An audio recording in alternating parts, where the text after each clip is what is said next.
5-Minute Pearls for Clinical Practice. Today's pearl is have an open mind, but validate.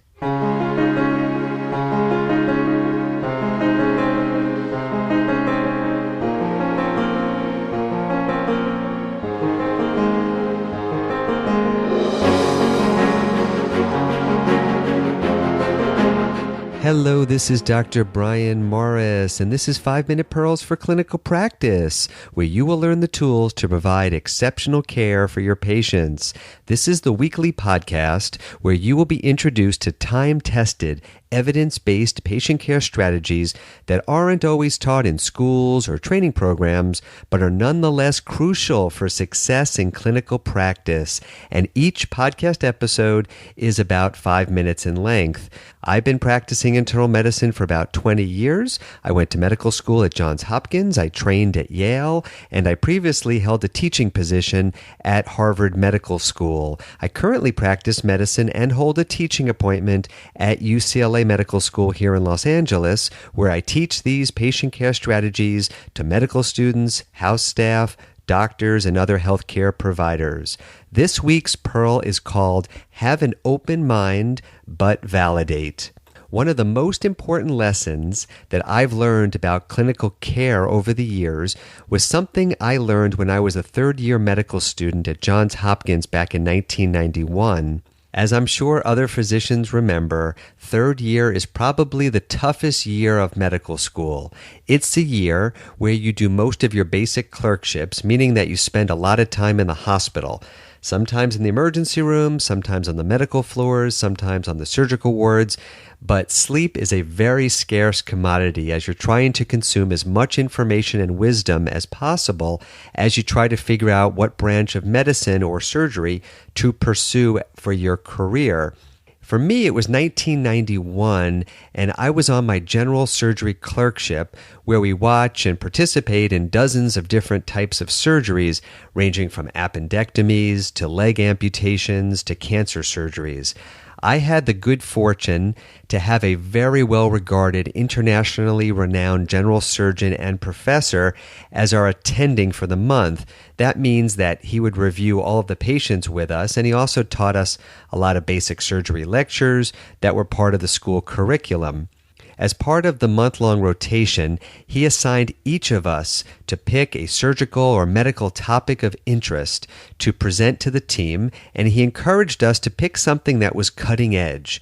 To this day, I really don't remember what topic I prepared, but one of the other students, who was a good friend of mine named Derek, presented what was at the time a theory about peptic ulcer disease or stomach ulcers.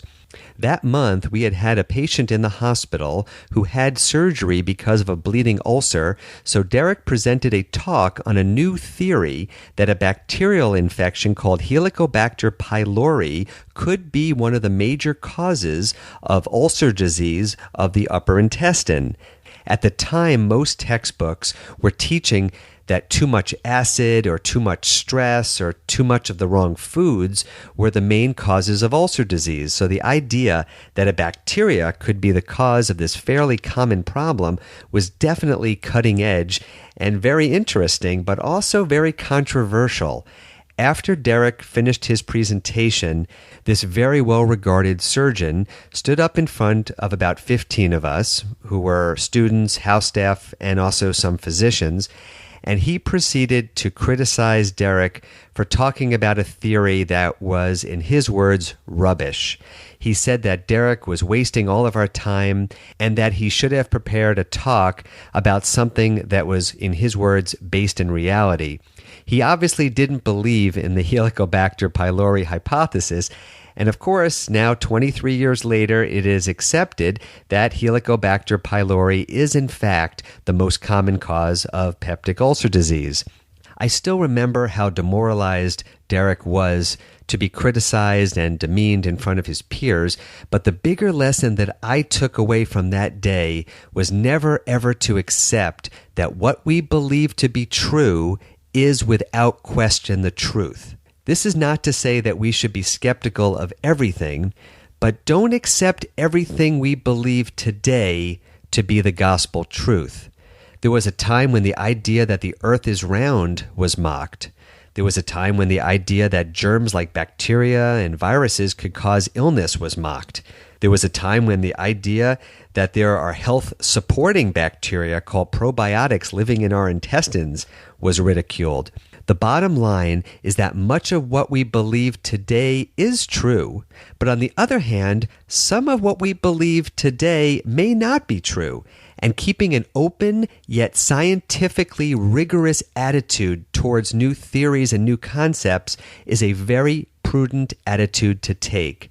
Be as knowledgeable as you can about what we know today, but also remain open to new ways of thinking and new ideas, always remembering that high-quality scientific studies will ultimately validate or disprove new theories, and that will guide us towards a better understanding of the truth as time goes on. Remember my professor from Johns Hopkins and try to stay open-minded, but also remember to let good, high-quality, peer-reviewed scientific studies be our ultimate guide in the direction of truth.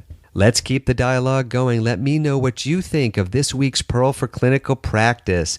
Post your comments and experiences on the 5 Minute MD Facebook page. You can also follow us on Twitter at Brian Morris MD. And you can also visit us anytime on our website, 5minutemd.com. Let your friends know about the podcast and make sure that you are subscribed on iTunes. When you are subscribed on iTunes, you will receive new podcast episodes when they are posted. Thank you so much for listening. This is Dr. Brian Morris, and I will see you at the next 5.